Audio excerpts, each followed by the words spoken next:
music of this life has ended and the final chord has been played. Yet the symphony continues even after death.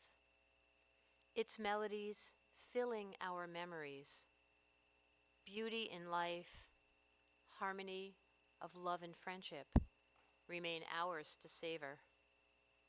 Energetic tempos of youth blend into stately rhythms of age, leaving their mark on the passage of time. Recalling moments of haunting beauty, as well as measures of discord and pain, we pause quietly, remembering. For one, a final note has sounded, yet we hear the melody lilting, lingering. The music flows, guiding us to create our own symphony. Let us treasure. Let us treasure the time we have and resolve to use it well, counting each moment precious, a chance to apprehend some truth, to experience some beauty, to conquer some evil, to relieve some suffering, to love and to be loved, to achieve something of lasting worth. Help us, God, to fulfill the promise that is in each of us, and so to conduct ourselves that generations hence it will be true to say of us that the world is better because for a brief space they lived in it. The time of mourning is a complicated time filled with many emotions and memories, and so we're going to begin our service this afternoon, with the recitation of psalms and prayers, linking Dan's life with the 5,000-year-old tradition of the people Israel and the eternity of God. In the words of Ecclesiastes, a season is set for everything, a time for every experience under heaven, a time to plant and a time to uproot, a time to pull down and a time to build up, a time to weep and a time to laugh, a time to mourn and a time to dance, a time to embrace and a time to let go, a time to tear and a time to mend, a time for silence and a time for speech, a time for war and a time for peace, a time to be born and a time to die. Mizmor LeDavid, Adonai mi yagor b'ha'alecha, mi yishkon b'har kadshecha, a psalm of David. Do we deserve to enter God's sanctuary? Can we merit a place in the presence of God?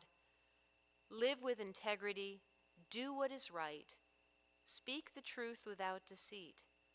Have no slander upon your tongue, do no evil to others. Do not mistreat your neighbor, spurn a contemptible person, but honor those who revere Adonai. Never retract a promise once made, though it may bring you harm. Lend no money at unfair rates. Accept no bribe against the innocent. Make these deeds your own, then shall you stand firm forever. The way of God is perfect, the word of Adonai is pure. God is a shield to all who seek refuge. We are all destined to die. We share it with all who ever lived, with all who ever will be. Cry for those who are deceased, hide not our grief, do not restrain mourning, but remember that continuing sorrow is worse than death. When the dead are at rest, let their memory be a source of peace, and be consoled when the soul departs, because death is better than a life of pain, and eternal rest is better than constant sickness. We are here together to mourn the death of Daniel Hirsch. With his death just days ago, our lives are forever changed. We're together at one of life's most natural and unnatural moments. This we know is the way of nature, that all people born will die and all living beings succumb to death. But knowing that death is a natural part of life brings us little comfort. It's right that we speak of that which is in our hearts and on our minds, knowing that our words are inadequate, that they could never fully capture the depth of pain that touches our hearts this day. But words are all we have. And so I'll start with Cynthia. And we say to you, to lose your partner of over 40 years of marriage and being 30 years of marriage and 40 years knowing him. You were best friends before that. You were truly the love of his life. You brought him so much joy and love as you spent years walking through life's ups and downs together. Your loss is so huge today. You were such a dedicated and loving caretaker for the last years of his illness, and I hope that you'll take comfort in knowing that your love and personal attention to him added years to his life and enriched them as well. And to his children, David and Esther, and his son-in-law, Nashirwan, your sorrow is profound today. He was a great dad, devoted to you and to your success in life. He cherished the time he spent with you. He was so incredibly proud of both of your accomplishments, all of your accomplishments, but most important, he was just grateful for the relationship that he had with each of you. I know how happy he was that you, Esther, found happiness with you, Nashirwan. And Dave, he was so proud of all that you've accomplished in your life, and that you are the son to him that he could only have dreamed of having. To all three of you, we convey the sorrow on the depth of your significant loss. And to his brother Michael and to Michelle, to lose your sibling is such a huge loss. And to have lost other siblings as well just compounds the grief. And our hearts go out to you in your sorrow today as well. At this time, I'm going to be inviting a few speakers forward. But the first one is a long-term friend of Dan's. I believe he is a friend from childhood, which I have to say that if there is such thing as something that money cannot buy, it's a lifelong friend. And so I invite forward at this time Dan's friend Barry.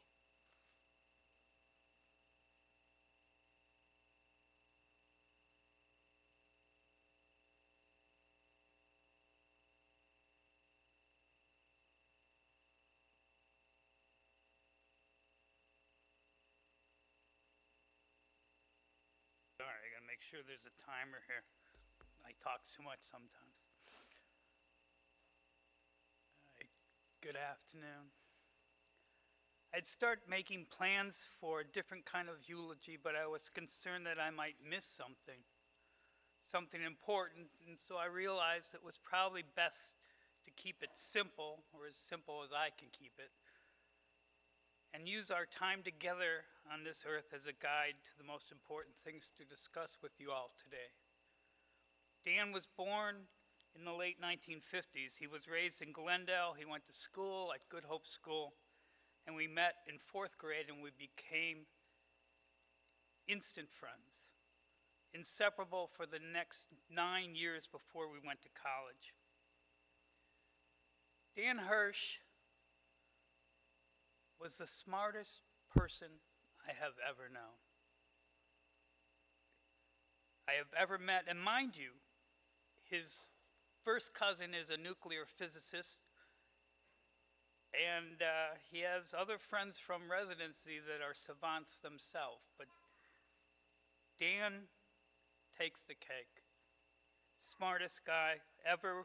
When we met, though, he necessarily wasn't that person. He was really smart, but he wasn't doing that well in school, and I guess in 4th grade he decided that I was going to be his target. He didn't tell me about this.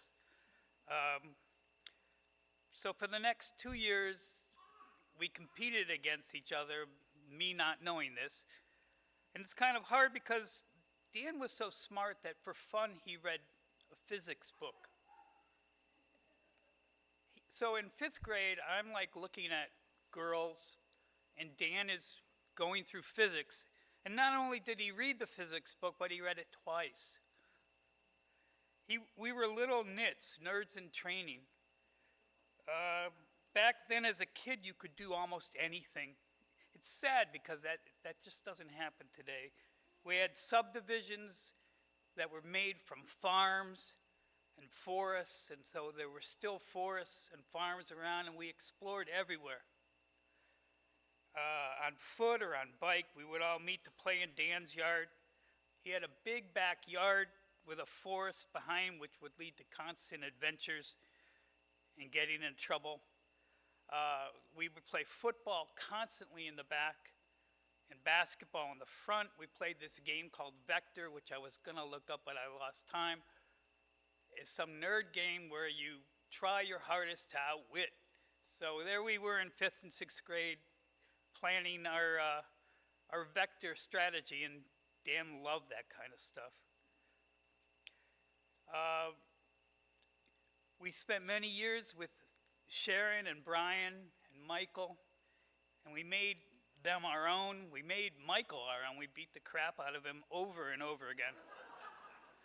We would eat Passover pizzas that Mrs. Hirsch made, and we thought that was the smartest thing ever. And it really was. In 4th grade, I think, we called the entire school out for recess. Now, it was the entire school to start, then it ended up with the intermediate grades, and then it ended up in 6th grade with our class, and we were trying to launch rockets. And we did this all the time. We had Estes rockets, and we launched them, but little by little, year after year, they were like, all right, enough already. But finally, in 6th grade, we launched a mouse into space, and we were heroes of the 6th grade. That was a moment I don't think we'll ever forget, because for that moment, we were on top of the world. Dan lost his arm between 7th and 8th grade and spent the first time at the Glen Hills Middle School, which was brand new. And we had to deal with that. And I would go out at lunchtime when they finally told me about that in the summer. They kept it from me for a while. But then eventually we went back to school, and we would go every day, and we'd dress his wound, and it was infected, and he was waiting to get a repair of his graft, of his stump. And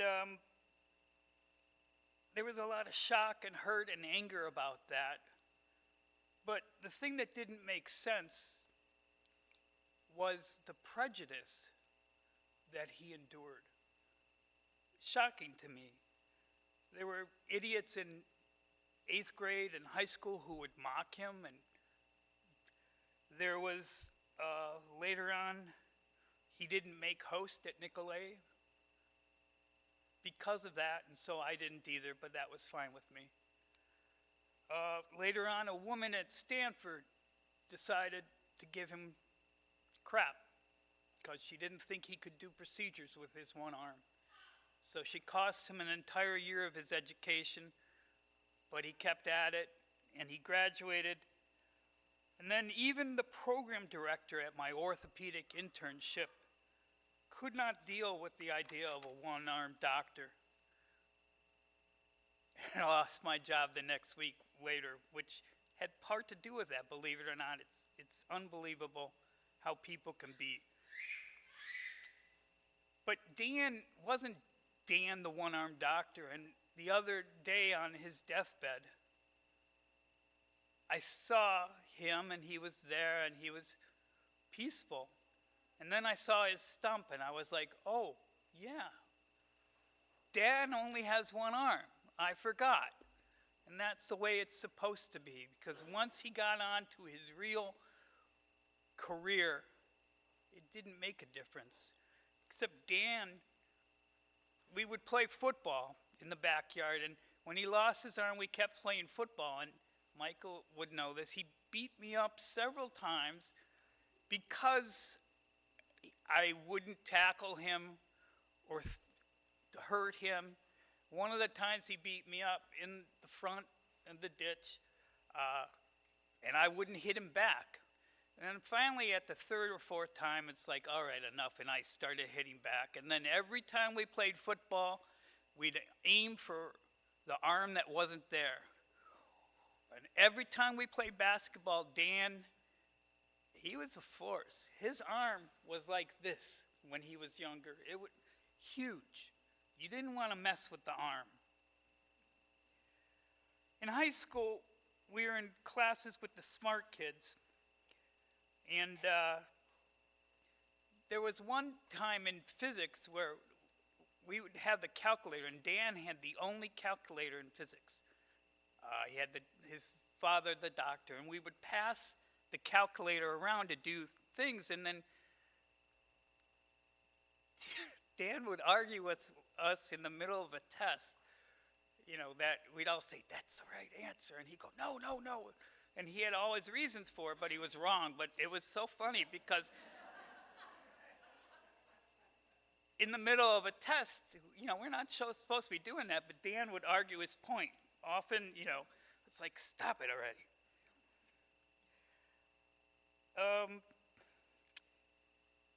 It was a miracle that we ended up at Rush together. He came and visited me, and then I lost my spot as an orthopedic resident. And sometimes when bad things happen to you, you tell half of your friends and you don't tell the other half. It makes no sense why you do that. But for some reason, I was ashamed or upset, and I didn't tell Dan. And then the miracle of it all is that we ended up at Rush together the next year, starting year as internal medicine residents. And I went on to radiology, but Dan and I were part of a very, very close group of people that became our lifelong friends from that. And that's where he met Cindy, and he adored Cindy from the minute he met her. That's where he became chief resident, because if anybody in the world was meant to be a chief resident, it was Dan Hirsch. And he did his ID fellowship, and he was one of Stu's boys. The Rush gang would hang out at Oz Park, and we'd hang out on the hill and sunbathe. And when Dan was in his chief resident year, and a couple years after that, I would take him to the park because he never got out. And he doesn't know this, but we'd play football, and I pretend I was, Bart Starr or whoever at the time. I would overthrow him deliberately. Every single pass was 20 yards over his head, and it was meant to get him running, and it worked. But we would do that for each other and go to the park and hang out at the hill, and we had a great set of friends that we grew up together. We'd have some epic parties at his house on Dayton Street, epic. A couple of those parties ended up being few hundred people from the entire hospital in and out of that house. There was footsteps on the wall and the ceiling, but we don't know how that happened. But Dan loved Cindy. He loved her from the start. She had to deal with an obnoxious Barry who didn't realize how great they were together at first, but then I bought the program. They were a great couple. They loved food and wine and traveling. They were devoted for each other, to each other. Their wedding was outstanding. It was at downtown Everest Room, and it was Dan and Cindy. They would make these little noises when they would eat together. It would be like, I don't know. They think this noise like, they make ooh and ah, whatever. So eating with Dan and Cindy was an experience, and I'm sure it still was always. We got older. We shared each other's lives with each other and our children. We'd take them to Packer games. We spent, I think, 2016 at Lambeau Field during Thanksgiving. It was miserable, it rained, but still, we had a good time somehow. And then, just a few years ago, my kids and his kids, we went to Lambeau, and it was the perfect tailgate, a beautiful day. He had Cuban cigars, and it was one of the best days I think any of us had in our life, and it's memorable, and I'll always be thankful for that. Dan was the smartest guy I knew ever. Talking to Dan was like taking a vacation but not knowing where you were going, or how you were going to get there, or how long it was going to take. There was a certain zen of talking to Dan.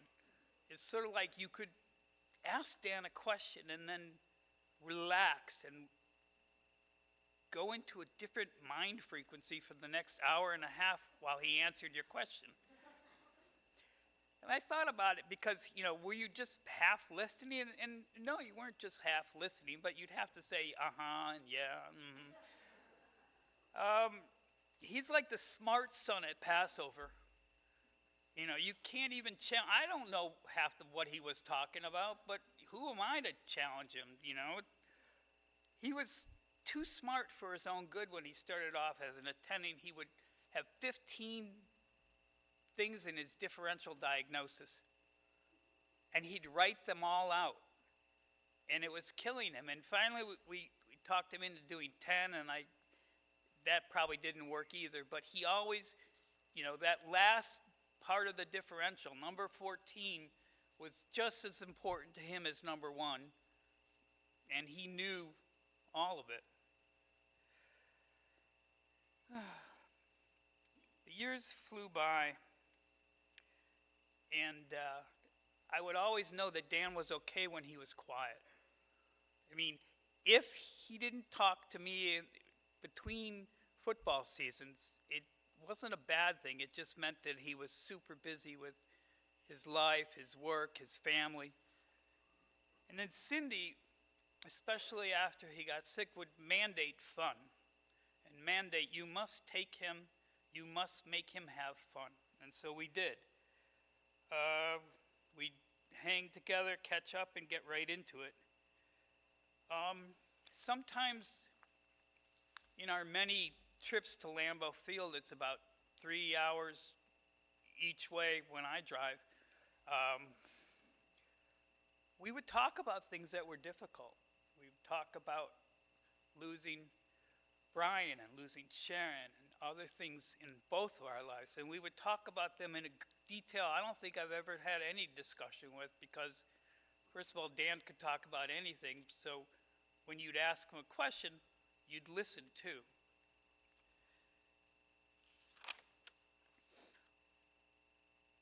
All of us who know or knew Dan were honored when he was honored at a big event by Middick this past fall. And since Dan been sick, he had good days and bad days. He'd have times where the chemo was working and he looked great. And then it would stop working a short time later, you wouldn't know it. And then there'd be another chemo sometimes, and that would work great. But that night, honoring him, beautiful. And thank you, Russell, because that meant a lot to all of us. And he was in great form that night, and he was healthy, and he was smiling, and it was a moment of joy, not sorrow or goodbye. So thank you for that again. I look and I see many people here today that are here to mourn and celebrate Dan. And hello, my friend. I'm not sure where you are, but I'm not going to say goodbye to you, Daniel, because there's a part of Dan that lives in me, and I know who lives in all of us. And so I'm going to drag that part along for my ride as much as I can. And he's not going anywhere, at least the part that lives in here. He was one of my first friends. He was the first person to actually say, "I love you." Now that was weird for a guy to say, "I love you," but he said it. And if you think about all the things in Dan's life, the fact that he was the first person to say that, to me, meant something. And I actually stole that from him, and now I tell people when I see them or say goodbye, "I love you," and I think of Dan, and I thank him for that. So thank you, Dan. Thank you for everything. Be at peace, my friend, because we all love you. Amen.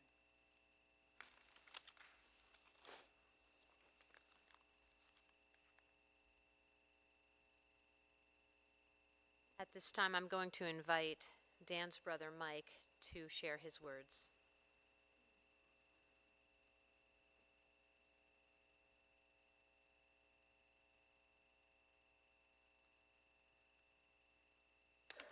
Only one page.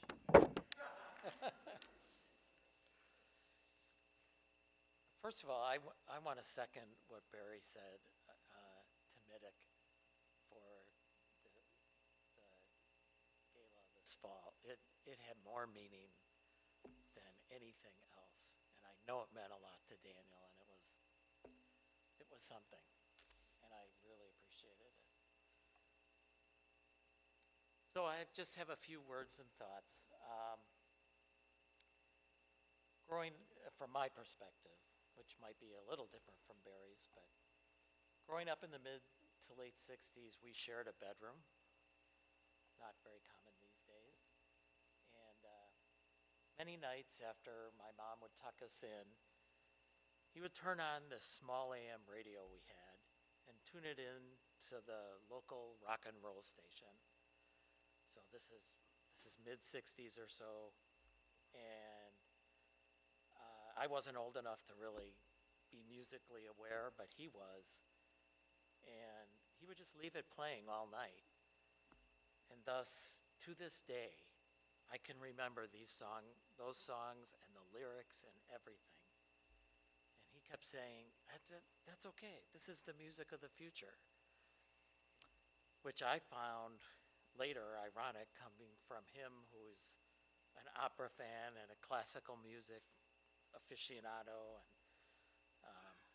but he was into a lot of different types of music, and blues for one, a frequent blues club attendee.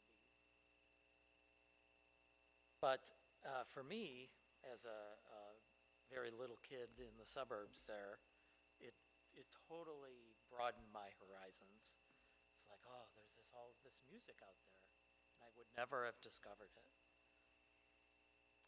And then he lost his arm, which, was just devastating, obviously. From my perspective, that was the time when he really started to get serious about schoolwork and academics. And he always acknowledged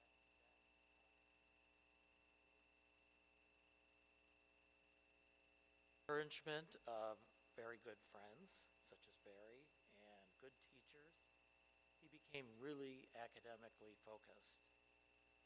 And he went from being a average student at best, I think, to graduating near the top of his class, I think. And, all that time, he could have been, wallowing in pity for himself. And everybody would have understood that. But he didn't do that. I never saw him do that. Or he never vocalized it, at least to me. He just went on and dedicated himself then to his studies and to just going on. So then came Harvard, Stanford, medical school, his residency, his fellowship training, and those are all super impressive, but that doesn't mean it was easy for him. And in fact, it was not. And he always said it was very challenging. But, you know, he rose up to meet those challenges. Every single level, he did that. And being a physician and seeing patients and helping them became his identity and his life's work. I think that's a tremendous legacy that he leaves. After the accident, we took up hiking. And together, he and I hiked in the Grand Teton Mountains and Yosemite and at Zion and all sorts of other parks and trails. And it was amazing to me how he had better balance than I did on some of these hiking trails. I never stopped being astounded by that. We also rafted down the Colorado River. And, you know, you think, how did he do that? Well, he just did it. He just, you know, held the oars and he just did it. Nothing was going to stop him. He never shied away from, even to a lot of us, what would be very challenging. In the late 70s, he went on a Western Europe trip and then traveled independently. And he told me when he came back, he said, "You gotta go." So as soon as I finished college, I went.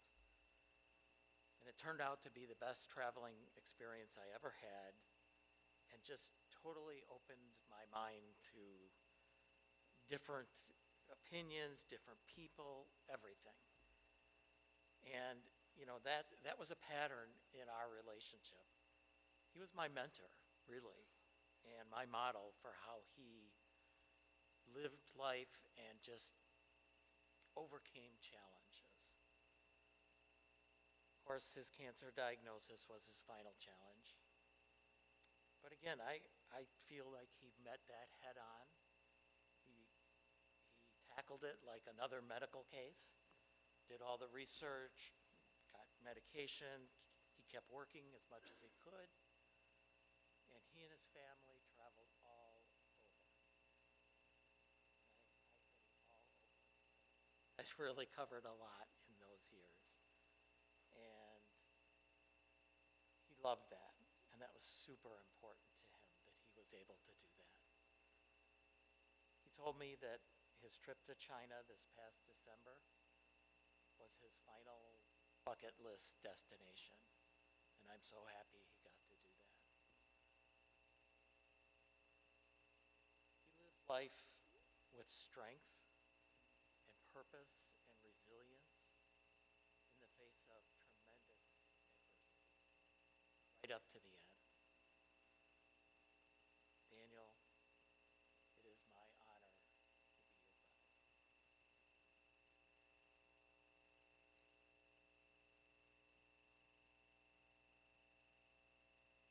At this time, I invite forward his son-in-law, Nashirwan.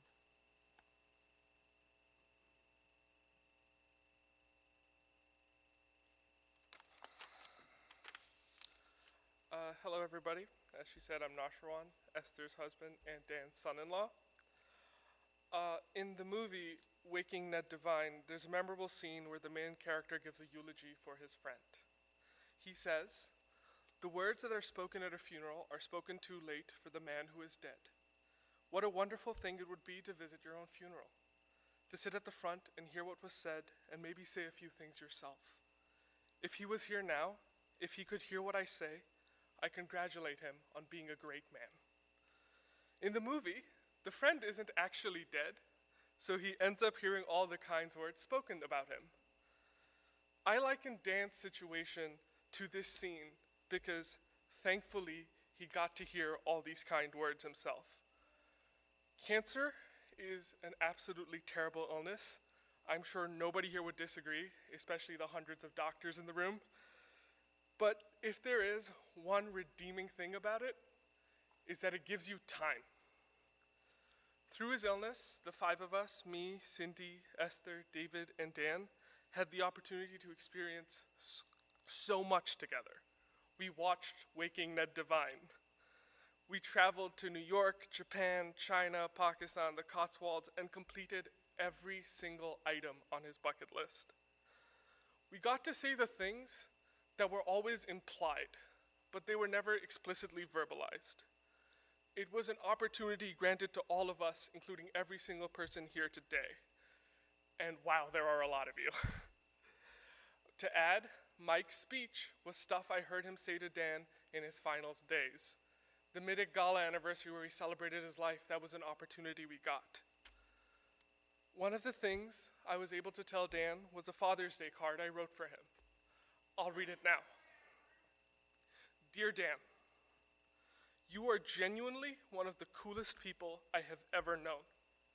Esther regularly regales me with a story about all the cool things her dad did. She casually mentions how you carried patients down the stairs during a hospital fire while other doctors fled.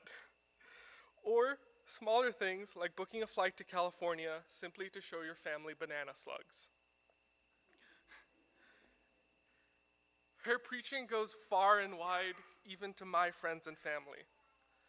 At first, I was just a listener, but as everyone who has spent time with you, I have become a preacher. I have told Pakistani friends who haven't even met Esther about my ridiculously smart father-in-law, who is a Harvard and Stanford grad, and he met Coco the gorilla. Despite the prestige, you are also one of the kindest people I have ever met. I cherish the talks under the tree in Jinnah Park. Making the trip to Pakistan meant so much to me. Thank you for everything you do and who you are. But I will still have to give you the silver medal in the cool Olympics. Esther gets the gold. She learned from the best.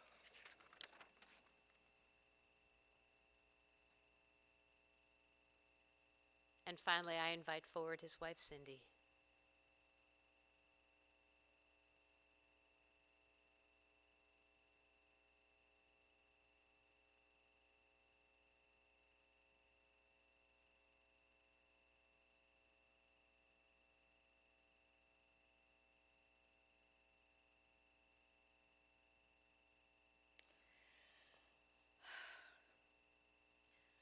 I've been married to an amazing and wonderful man, 1 month shy of 30 years. I've known Dan for nearly 40 years, where our relationship started as a friendship. Many who've known me and Dan for a long time know of the twists and the turns that led to Dan and me dating and falling in love. But that's a story for another time.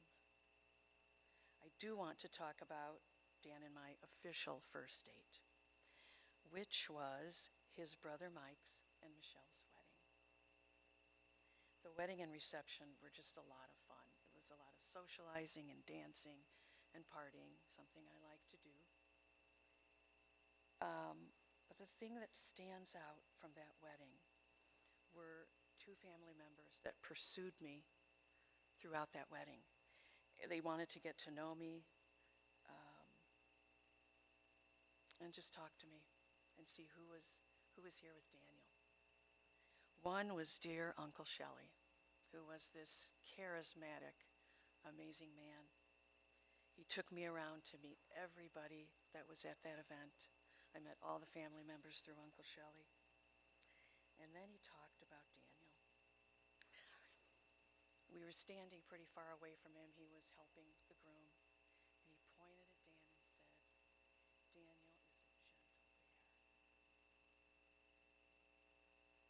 The other person that was pursuing me was Dan's maternal grandpa, Grandpa Al. With his wonderful Ukrainian accent, he said, Daniel went to Harvard. Daniel went to Stanford. Daniel is a doctor, a successful doctor. Grandpa Al said this with so much pride and so much joy and I could also tell he just wanted to impress me. Both of these men were very, very close to Dan throughout his life, through his childhood and young adulthood, and they knew him well. Grandpa Al used to take him to the YMCA when he was 5 years old to learn how to swim. And he used to take him to fancy restaurants. Uncle Shelley bought him his talit for his bar mitzvah. That's the prayer shawl that they wear, that Dan has worn all his life. I've been good friends with Dan for so long, I felt like, well, I know him. I've known him for 7 years. It didn't seem like they were telling me anything profound. Little did I realize at the time how much those men were saying about Dan. I think all people are complicated and have many personality traits to define them. Nonetheless, when I think of Dan through all the years I've known him, 2 personality traits stand out to me. The first is his determination, his drive, his ability to set goals and to meet them. This trait led to Dan attaining really all his life goals, attending prestigious schools, becoming a successful physician, marrying me, and imparting the same philosophy on our children through example and teaching so that they too can be successful. When Dan worked, the kids and I called him the Energizer Bunny. He just seemed to never stop.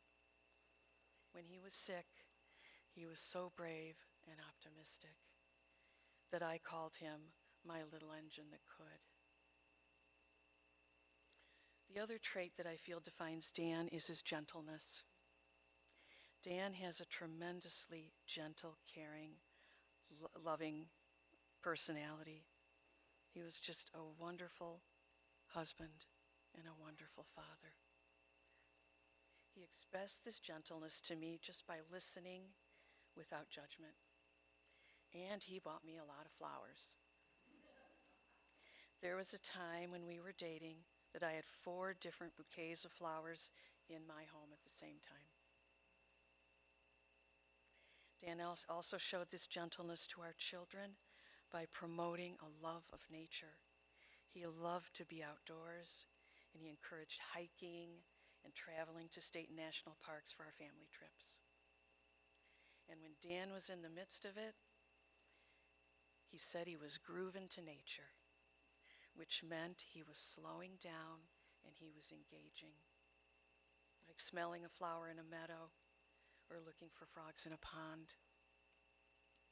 He used these trips to share his appreciation of the natural world and to teach our children about it. Sharing these gentle experiences together has led to stronger family ties, a love of nature in our family, and many happy memories. I will miss the energy, optimism, and determination of Dan, and I will miss my gentle bear.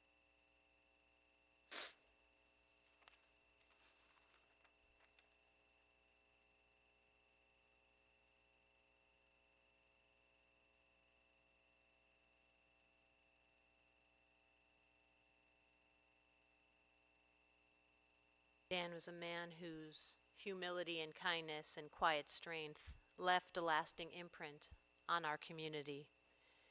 Dan wasn't someone who sought the spotlight. He led with a calm presence and a generous heart. And during the years when the kids were growing up, Dan was often working behind the scenes while Cindy played the central role in our religious school. But it was always clear how deeply important it was to him that his children remained connected to their Jewish identity and traditions.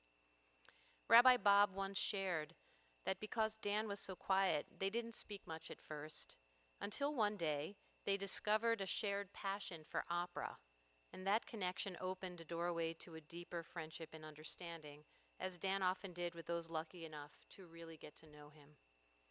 When the pandemic turned our world upside down and so much felt uncertain, it was Dan who quietly and steadfastly stepped up. He was at the helm of our temple's pandemic task force, a role that demanded expertise, vigilance, and compassion, and Dan brought all these. He knew the rules when we didn't, how many people could gather, for how long, where, and under what conditions. He knew when it was safe to step forward and when it wasn't. In a time of fear and confusion, Dan guided us. He helped us stay connected, stay grounded, and stay safe, and he gave us the gift of his professional wisdom as an infectious disease doctor. But even more than that, he gave us his patience, his steady hand, and his heart. We could not have navigated those difficult years without him, and for that and for so much more, we are profoundly grateful. Dan's legacy is one of quiet service, enduring kindness, and unwavering dedication. Dan has gone to his eternal home after having a life of purpose, devotion, and love, and I hope that when he got to the Olam Haba, the Jewish understanding of the world to come, he was met by his parents, Adrian and Roger, and his siblings, Sharon and Brian, and all of them said to him, "Daniel, you did a great job on earth. Mazel tov. Welcome home." May the memory of Dan, whom you loved in life and still love in death, bless your thoughts and actions. May his memory burn brightly within your hearts and souls and continue to inspire for the rest of your days. Vayashov ha'afar al ha'aretz ki shehaya, v'ruach tashuv al hamakor asher nitanan. The dust returns to the earth as it was, and the spirit falls back to the source from which it came. As it says in the 23rd Psalm, "The Lord is my shepherd, I shall not want. He maketh me to lie down in green pastures. He leadeth me beside the still waters. He restoreth my soul. He leadeth me in the paths of righteousness for his name's sake. Yea, though I walk through the valley of the shadow of death, I will fear no evil, for thou art with me. Thy rod and thy staff, they comfort me. Thou preparest a table before me in the presence of mine enemies. Thou hast anointed my head with oil. My cup runneth over. Surely goodness and mercy shall follow me all the days of my life, and I shall dwell in the house of the Lord forever." It is my hope that the legacy of love and kindness that Dan leaves to us will continue to inspire and guide us through all the days of our lives. And in this way, death cannot separate him from us. For when we remember Dan, he continues to live on even in death. Now, there were many more stories that could have been told, and many more people who could have told him, but that's our job now, is to continue to tell the stories about Dan, and in that way, we remember his love, and he continues to live on. Adonai natan v'Adonai lakach, yehi shem Adonai mevorach. God has given, God has taken away. Blessed be the name of God. If you are able to comfortably do so at this time, I'm going to ask you to please rise.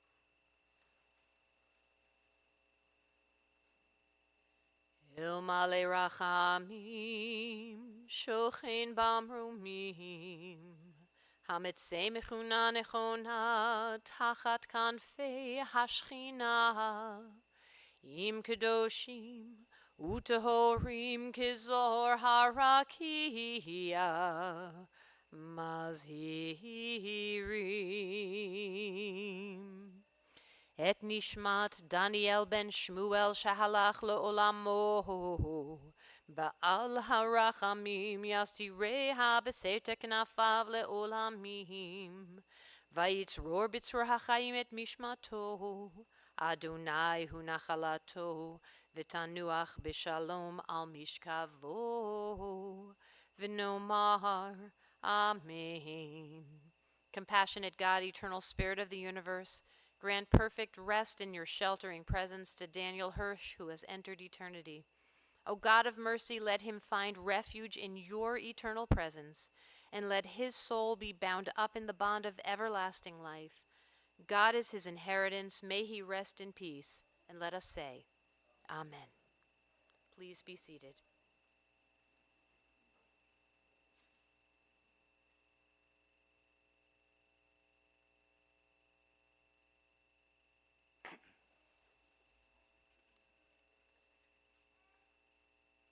Family will be receiving condolence calls and observing the Shiva at their home in Clarendon Hills after the interment until 9 o'clock this evening. You should all have a little folder with the family's address and a map.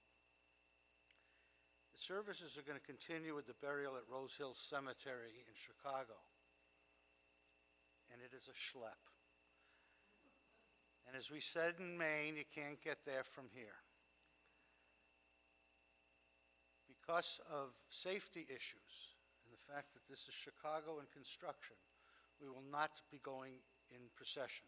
It'll just be the immediate family and the hearse, and the rabbi will be going in procession. Everyone else who wishes to attend the burial service are very welcome to join us. We will be arriving at the main entrance, the Ravenswood entrance, 5900 North Ravenswood Avenue in Chicago, just south of Peterson, at 2 o'clock. And when we pull in, those of you who are there with us, we will go up to the grave together.